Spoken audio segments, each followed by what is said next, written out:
Hi friends, అసలు ధర్నా ఎలా చేయాలో గవర్నమెంట్ టీచర్స్ని చూసి నేర్చుకోవాలి ఫ్రెండ్స్. నేను హెడ్డింగ్ పెట్టాను కదా, డిఎస్సి అభ్యర్థులు గెలిచారా లేకపోతే టీచర్స్ గెలిచారా అని చెప్పేసి హెడ్డింగ్ పెట్టాను కదా. టీచర్సే గెలిచారు. డిఎస్సి అభ్యర్థులు పూర్తిగా ఓడిపోయారు. వాళ్ళ హక్కుల్ని సాధించుకోవడంలో వాళ్ళు అసలు ఈ డిఎస్సి అభ్యర్థులు అసలు పూర్తిగా వెనకబడిపోయారు. మరి వాళ్ళ స్వార్థానికి బయటకు రాలేదో లేకపోతే ఏం చేశారో తెలియదు, కానీ ఆన్లైన్స్లో డిమాండ్ వినిపిస్తుంది, కానీ బయట మాత్రం ఎవ్వరూ బయటకు రాలేదు. కానీ టీచర్స్ చూసారా, వాళ్ళ బాధ ఏంటి? ఒకప్పుడు ఆఫ్లైన్ ఉండేది, తర్వాత ఆన్లైన్ ఇప్పుడు రీసెంట్గా ఆన్లైన్ పెట్టారు. అయితే ఆన్లైన్ వల్ల వాళ్ళకి ప్రాబ్లం ఏంటి? ఆన్లైన్ చేయడం వల్ల బ్లాక్ అయిపోతున్నాయి వాళ్ళు. ఫర్ ఎగ్జాంపుల్ వాళ్ళు ఒక ప్లేస్కి మారాలనుకున్నారు, చేంజ్ అవ్వాలనుకుంటున్నారు వేరే స్కూల్కి. అయితే ఏమవుతుందంటే ఆటోమేటిక్గా బ్లాక్ అయిపోతుంది. అక్కడ వేరే వాళ్ళు ఆల్రెడీ ఫిక్స్ అయిపోతున్నారు. ఎందుకు ఫిక్స్ అయిపోతున్నారంటే ఏదో లంచాలు ఇచ్చో లేకపోతే డబ్బులు ఇచ్చో, లేకపోతే ఇద్దరు హస్బెండ్ అండ్ వైఫ్ ఉన్నారనుకోండి, వాళ్ళు ఏంటి కావాలంటే ఒక 2 లక్షలు 3 లక్షలు పెట్టైన వాళ్ళు ఒకే చోట ఒకే ప్లేస్లో ఉండడానికి ఇష్టపడుతూ డబ్బులు ఇస్తున్నారు. అలా ఏమవుతుంది, బ్లాక్ అయిపోతుంది అనమాట. అలా బ్లాక్ అవ్వకుండా ఉండాలంటే ఆఫ్లైన్ అయితే కరెక్ట్గా ఉంటుంది. మాకు ఆఫ్లైన్ కావాలని వాళ్ళు ఒక టూ డేస్ ధర్నా చేశారు. అలాగే లోకేష్ గారిని ఈరోజు కలిశారు. కలిసిన తర్వాత అయినా కానీ నేను పారదర్శకంగానే వెళ్తున్నానని చెప్పాడు. కానీ అందరూ కూడా వాళ్ళు ప్రకటించారనమాట, రేపు మొత్తం గవర్నమెంట్ ఆఫీసెస్ అన్నీ కూడా కలెక్టర్లు అన్ని ఆఫీసులు ముట్టడి అని చెప్పేసి వాళ్ళు ఒక స్టేట్మెంట్ ఇచ్చారు. వాళ్ళు స్టేట్మెంట్ ఇచ్చిన వెంటనే ఇప్పుడే జస్ట్ నౌ నోటీస్ రిలీజ్ అయింది, మీరు ఆఫ్లైన్లోనే వెళ్ళొచ్చు అని. కానీ డిఎస్సి అభ్యర్థులు ఎందుకు ఇలాగ ఉండారో అర్థం కావట్లేదు. అంటే ఇక్కడ వాళ్ళు పక్కాగా గెలిచారు. టీచర్స్ వాళ్ళు వినూత్నమైన నిరసన, వాళ్ళు గవర్నమెంట్ జాబులు చేసుకుంటూ కూడా బయటకు వచ్చి వినూత్నమైన నిరసన. ఎంతమంది ఒకేసారి 1000 మంది 2000 మంది ప్రతి జిల్లాలో, అలాగే విజయవాడలో రేపు ధర్నా చౌక్లో వాళ్ళది భారీ ఎత్తున ఉంది. రేపే ప్రకటించారు, అన్ని జిల్లాల నుంచి రావాలని ప్రకటించారు. గవర్నమెంట్ దిగొచ్చింది. అలా ఉండాలి.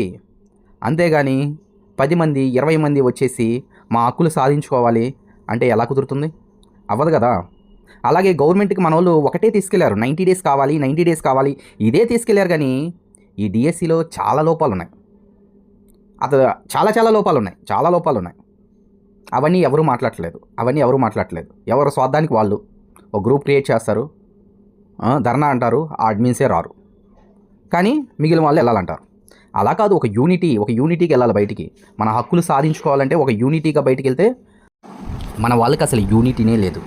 ఎందుకంటే ధర్నా కూడా ఒకళ్ళు డిమాండ్ మీద వస్తే ఇంకో డిమాండ్ మీద వస్తారు. అలా కాదు, మనం ఒకటి అడుగుతున్నామంటే అన్నిటి గురించి అడగాలి. అదే స్ట్రాంగ్గా వినపడుతుందన్నమాట. కానీ కొద్దిమంది ఏం చేస్తారు, నాకు 90 డేస్ కావాలి, నాకు 90 డేసే కావాలి. అలాగే టెట్ నీడ్ అయిన వాళ్ళకి వాళ్ళ గురించి అడగరు, ఓన్లీ నాకు 90 డేసే కావాలని అడుగుతారనమాట. అలాగే ఏసీ పెంచాలనే వాళ్ళు నాకు ఏసీ పెంచమని అడుగుతారు. అంతేగాని ఇప్పుడు టెట్ కావాలనే వాళ్ళు టెట్ కావాలని అడుగుతారు. అలా కాదు, ఒక యూనిటీగా వెళ్ళాలి.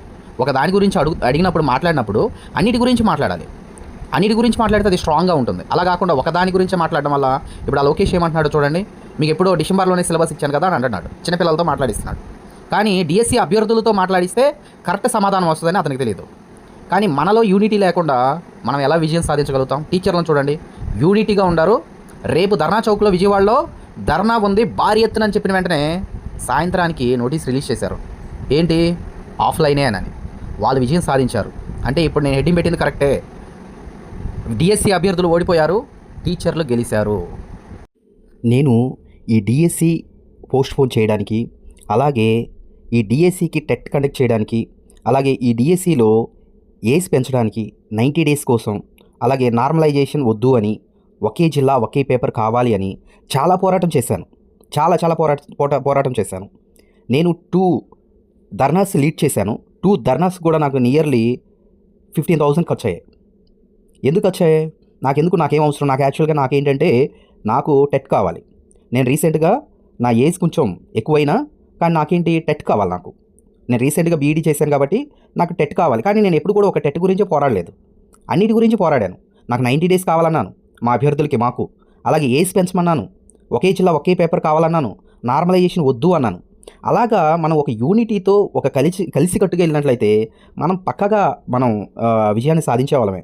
అయితే ఒక ఇంటెలిజెన్స్ ఆయన కూడా నాతో చెప్పాడు, అమ్మ మీరు ఇక్కడ మంగళగిరిలో మీరు చేస్తున్నారు కదా, ఇది బాగా ఇంటెలిజెన్స్ వరకు బాగా వెళ్ళింది, మీరు ఎక్కువ మంది గ్యాదర్ అయితే కనుక ఒక 1000-2000 మెంబర్స్ గ్యాదర్ అయితే కనుక మీరు విజయం సాధిస్తారు అని చెప్పారనమాట.